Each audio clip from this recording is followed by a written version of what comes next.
ಜಾತ್ರೆ ಆಚರಣೆ ಮಾಡ್ತಿರುವಂಥ ಬಹಳಷ್ಟು ಸವಿಸ್ತರವಾಗಿ ಮಾನ್ಯ ತಹಸೀಲ್ದಾರ್ ಅವರು ನಮ್ಮೆಲ್ಲರಿಗೂ ಮನವರಿಕೆ ಮಾಡಿದಂಥ ಭಾವಿಸಿ 1950 ಜನವರಿ 26ರಂದು ಆ ಒಂದು ಗಣರಾಜ್ಯೋತ್ಸವವಾಗಿ ಆಚರಣೆ ಮಾಡಲು ಶುರು ಮಾಡಿದ್ರು. ನಮ್ಮ ಭಾರತ ದೇಶಕ್ಕೆ ಸಂವಿಧಾನವನ್ನು ಕೊಟ್ಟಂಥ ಭಾರತದ ಪಿತಾಮ ಡಾಕ್ಟರ್ ಬಾಬಾ ಸಾಹೇಬ್ ಅಂಬೇಡ್ಕರ್ ಅವರನ್ನ ರಾಷ್ಟ್ರವಾಗಿ ನಡೆಸಬೇಕಾಗುತ್ತೆ. ಗುರುಗಣತನದಲ್ಲಿ ಬಹಳಷ್ಟು ಕಷ್ಟಪಟ್ಟು ಇವತ್ತು ಈ ನಮ್ಮ ವಿಶ್ವದಲ್ಲೇ ಅತ್ಯಂತ ಶ್ರೇಷ್ಠವಾದಂಥ ಸಂವಿಧಾನವನ್ನು ಕೊಟ್ಟಂಥ ಏಕೈಕ ವ್ಯಕ್ತಿಯವರು ನಮ್ಮ ಡಾಕ್ಟರ್ ಬಾಬಾ ಸಾಹೇಬ್ ಅಂಬೇಡ್ಕರ್ ಅವರನ್ನು ಬಹಳಷ್ಟು ಹೆಮ್ಮೆಯಿಂದ ಹೇಳಬೇಕು.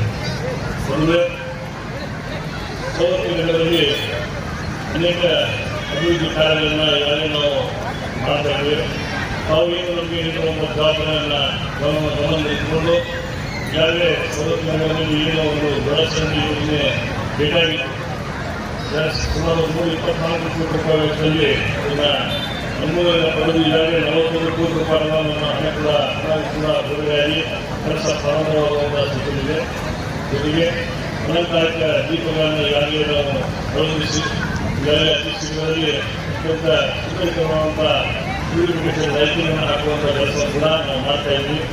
ಇದು ಅನೇಕ ವಿಷಯಗಳನ್ನು ಇವತ್ತು ಒಳ್ಳೆಯ ಮೂಲಭೂತ ಸೌಲಭ್ಯ ರಸ್ತೆಗಳಾಗಿರ್ಬೋದು, ಕುಡಿಯುವ ನೀರಿಗಾಗಿರ್ಬೋದು, ಕರೆಂಟ್ ಆಗಿರ್ಬೋದು, ಅನೇಕ ಕಾರ್ಯಕ್ರಮಗಳನ್ನು ನಾವು ತೆಗೆದುಕೊಂಡು ಸರ್ಕಾರಗಳಿಗಾಗಿರ್ಬೋದು, ಬೇರೆ ಸ್ಟೇಡಿಯಂ ಆಗಿರ್ಬೋದು, ಅನೇಕ ನಿರ್ಮಾಣವನ್ನು ತೋರಿಸುವ ವ್ಯವಸ್ಥೆಯನ್ನು ನಾವು ಮಾಡಿದ್ದೇವೆ.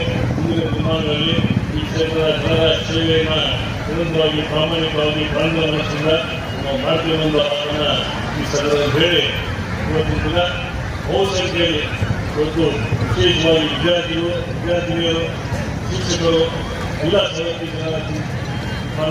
ನಾಗರಿಕರು, ಎಲ್ಲ ತಾಲೂಕು ಆಡಳಿತ ಎಲ್ಲರೂ ಇವತ್ತು ಬಹಳಷ್ಟು ಹೆಚ್ಚಿನ ಬಹುಸಂಖ್ಯೆಯಲ್ಲಿ ಸೇರಿ ಕಾರ್ಯಕ್ರಮ ಯಶಸ್ವಿ ಮಾಡುತ್ತಿದ್ದ ಎಲ್ಲರಿಗೂ ಧನ್ಯವಾದವನ್ನು ಅರ್ಪಿಸಿ ಅಚ್ಚುಕಟ್ಟಾಗಿ ಈ ಒಂದು ಗಣರಾಜ್ಯೋತ್ಸವದ ಅಧ್ಯಕ್ಷರಾದ ತಹಸೀಲ್ದಾರ್ ಅವರ ನೇತೃತ್ವದಲ್ಲಿ ತಾಲೂಕು ಆಡಳಿತ ಅಧಿಕಾರಿಗಳು ಎಲ್ಲರೂ ಸೇರಿ ಈ ಕಾರ್ಯಕ್ರಮವನ್ನು ಬಹಳಷ್ಟು ವೈಭವದಿಂದ ಆಚರಣೆ ಮಾಡುತ್ತಿದ್ದ ಈ ಸಂದರ್ಭದಲ್ಲಿ ಅವರಿಗೆ ಧನ್ಯವಾದಗಳನ್ನು ಅಭಿನಂದನೆಯನ್ನು ಸಲ್ಲಿಸಿ